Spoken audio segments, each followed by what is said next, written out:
Hey guys, welcome back. In this video, I'm going to show you how to take a backup on Wix website. Let's get started. So in order to do that, we can actually just head over to this website bar right here and scroll down until you can see the CMS right here. So if you can see the CMS, maybe it's named Content Manager for you. So from in this one, you can see that I have some collections. Now, if I want to create the backup, I just need to click on this more actions, click on backups, and in here I can see some latest backups we have. So as you can see, there's some automatic backup that we have, but it is created around February 28th and it's around a week before now. So let's click on add backup right here. And then as you can see, backup in progress. And as you can see, it is now the latest backup.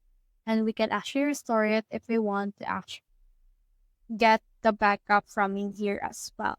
But if you want to change it back to the February 21, you can just click on this one or the specific date wherein you want to restore a backup. So that's the whole process. If you have found this video helpful, so please leave a like below or subscribe because it helps reach more people. See you soon.